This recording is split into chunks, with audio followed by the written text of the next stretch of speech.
Bonjour à tous et merci d'écouter cette édition de la revue de la presse.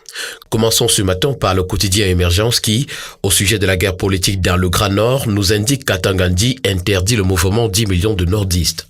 Le quotidien Informateur qui en parle également nous dit que c'en est fini de ce mouvement. Le ministre de l'administration territoriale, dans un communiqué rendu public hier, met un terme au mouvement dont Guibaï Gatama est le porte-parole. Le MINAT estime également que le dit mouvement, n'ayant aucune existence légale, mène des activités divisionnistes pour le Cameroun. Le quotidien Informateur nous renseigne également que des élèves et enseignants sont interdits d'accès dans des débits de boissons à Ebolova 1er. Et puis insécurité, le gouvernement renforce le dispositif. Ce dispositif sécuritaire est mentionné ce matin à la grande une de Cameroun Tribune qui titre « Tous en éveil ». Sur instruction du président de la République, chef des forces armées, le ministre délégué à la présidence chargé de la défense, Joseph Betty Assomo, a présidé hier une réunion d'évaluation en vue de rôder la machine dans la perspective d'un encadrement adéquat des élections régionales et d'un déroulement serein des fêtes de fin d'année. Un autre pan de la sécurité est couvert ce matin par le ministre Atanga Ndi qui prescrit plus de mesures de sécurité au gouverneur. Cette information nous est donnée ce matin par le tri-hebdomadaire Le Soir. Le tri-hebdomadaire parle également en pied de une de l'accélération des efforts en faveur des petites et moyennes entreprises. La SGC et la BEI s'allient et débloquent près de 10 milliards de francs CFA.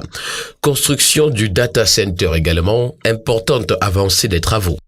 À ce sujet, le quotidien Réalité Plus nous informe que rien n'arrêtera la construction de ce data center qui profitera pour la couverture santé universelle. Accompagné des partenaires coréens et du secrétaire d'État Halim Hayatou, le ministre de la Santé publique a visité le chantier du complexe qui va accueillir la structure.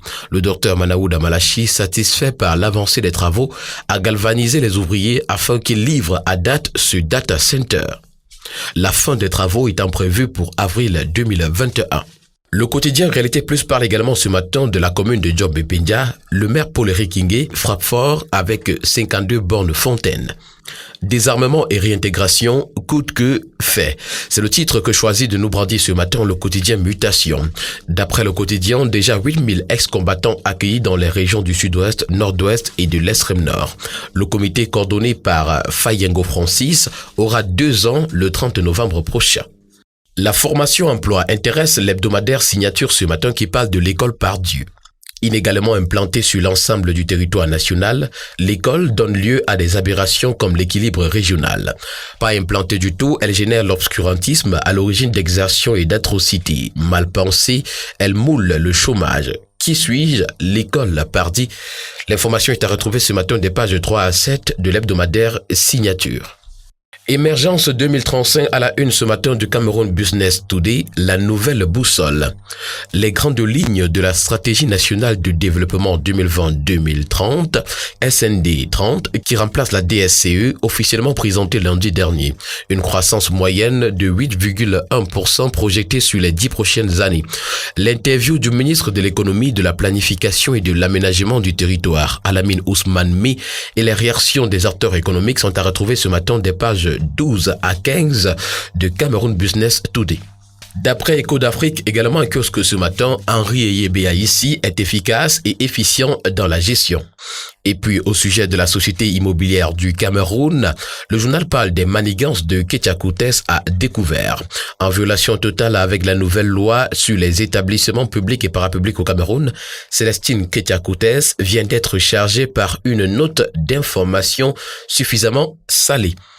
Diapason, pour sa part, ce matin, s'intéresse à la stratégie nationale du développement 2020-2030. Le poids des inquiétudes, titre le journal.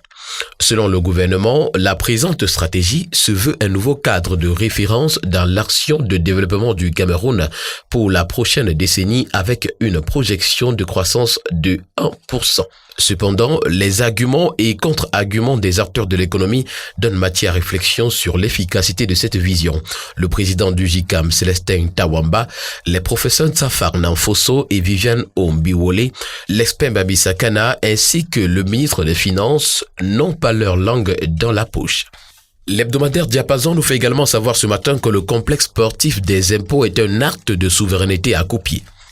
L'hebdomadaire Forum Libre qui paraît également ce jour nous fait savoir que Mbaka Abouya vole au secours des sinistrés abandonnés après les inondations à Kousseri. Terminons ce matin avec le bimensuel L'Aigle du Sahel qui nous parle de l'insécurité à Yagua. Dans cette ville, un homme a été découpé et une fille de 14 ans a été violée, le suspect quant à lui libéré par la police. Justice également, qui peut sauver Amadou Vamoulke? L'Aigle du Sahel pose l'interrogation ce matin. Mesdames et messieurs, stop et fin de la revue de la presse de ce 19 novembre 2020. Nous vous prions également de vous rendre dans les différents kiosques pour vous offrir au prix de 400 francs seulement votre journal et participer ainsi significativement à la vie de la presse au Cameroun. Merci de l'avoir écouté. Bonne journée à tous.